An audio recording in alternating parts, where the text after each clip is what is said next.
राधे राधे भक्तजनों, आज मैं आपको श्रीमद् भागवत के जो प्रमुख पात्र हैं उनके बारे में अलग अलग तरह से वर्णन करके सुनाऊंगी। आप आरंभ में हम भगवान श्री कृष्ण के बारे में कथा को आरंभ करना शुरू करेंगे।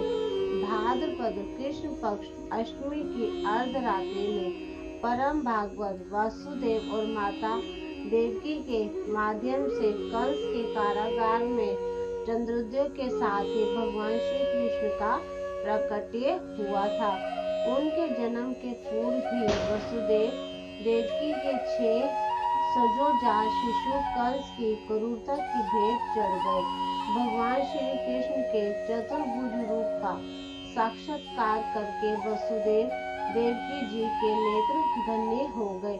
देखते देखते पूर्ण ब्रह्म शिशु बना और दंपति की हथकड़ी बेड़ी सबता खुल गई। कारागार का द्वार अपने आप खुल गया। वसुदेव जी अपने हृदय धन को नंद भवन रख आए। कंस को योग माया रूपी कन्या मिली। जब कंस उसे शिला तट पर पटकना चाहता तब वह उसके हाथ से छूट गई और आकाश में अष्टभुजा रूप में प्रकट हो गई। उसके शत्रु के कहीं और प्रकट होने की सूचना देकर वह अंतर्ध्यान हो गई। गोकुल की गलियों में आनंद थिरक उठा और नंद जी यशोदा जी गोद धन्य हो गई। कंस के द्वारा भेजे हुए पूतना शक्तासुर वत्ता चक्र आदि दैत्य विकल होकर कन्हैया के करों के संगति पा गए। मोहन अब कुछ बड़े होकर चलने लगे। गोपियों के आनंद का ठिकाना नारा। नवनीत चोरी की लीला अपने घर का माखन लुटाकर समाप्त हुई। मैया ने श्री कृष्ण को उखल में बांधकर दामोदर बना दिया, जिससे यमुना अर्जुन का उद्धार हुआ।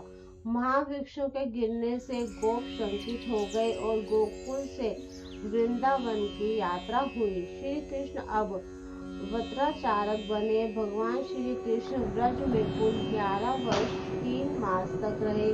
बकासुर, वत्सासुर, अधासुर, व्योमासुर आदि दैत्यों का वध, कालिके के फणों पर नृत्य, ब्रह्मा जी का मोहभंग, गोवर्धन धारण आदि लीलाएं भगवान श्री कृष्ण जी के अतुल्य ऐश्वर्य तथा चीर हरण, महाराज आदि की लीलाएं उनकी माधुरी लीला की सुंदर साक्षी हैं।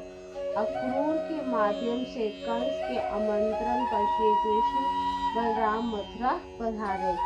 सुदामा माने पर कृपा एवं कुब्जा का कुबज दूर करके उन्होंने कंस को धनुष करके उनके गर्भ की भांति तोड़ डाला। दूसरे दिन कुल्या पीड़ को मारकर उन्होंने कंस से कूटनीति यज्ञ का श्री गणेश किया। अखाड़े में भगवान श्री कृष्ण बलराम के सुकुमार करों से चाणूर, युधिष्ठिर, शन और तोषण जैसे पहलवान चूर्ण हो गए और कंस के प्रणाद से यज्ञ की पूर्ण आहुति हुई। वसुदेव देवकी की पुत्र सुख और महाराज उग्रसेन को पुनः सिंहासन प्राप्त हुआ। अवंती में श्री कृष्ण बलराम गुरु सांदीपनी के विद्यार्थी बने और गुरु दक्षिणा में उन्हें उनका मृत पुत्र पुनः प्रदान किए। मथुरा लौटने पर उन्होंने जरासंध के साथ युद्ध में उलझना पड़ा। जरासंध को 17 बार युद्ध में पराजित करने के बाद 18वीं बार श्री कृष्ण रणछोड़ बने। समुद्र में द्वारकापुरी का निर्माण हुआ और कालिय वन को मुचकुंद की दृष्टि से भस्म होना पड़ा। रुक्मिणी हरण, जामवंती परिणय, सत्यभामा से विवाह, भौमासुर वध, सत्या भद्रा तथा लक्ष्मणा से विवाह, 16,000 कन्याओं का उद्धार, वानासुर की भुजाओं का छेदन, युधिष्ठिर के राजसूय युग में अग्र पूजन, शिशुपाल वध, सुदामा पर कृपा, कौरव सभा में विराट रूप दर्शन, द्रौपदी की लज्जा रक्षा, अर्जुन का साथी तथा महाभारत के युद्ध में गीता उपदेश आदि अनेक लीलाएं आज भी उन चिर पुरातन पुराण पुरुष भगवान श्री कृष्ण को नित्य नवीन बनाए हुए हैं। अंत में बलो उन्मत्त और उद्दंड बने यदुवंश का भी पारस्परिक संघर्ष में सर्वनाश करा के उन्हें अपनी लीला का संवर्णन किया।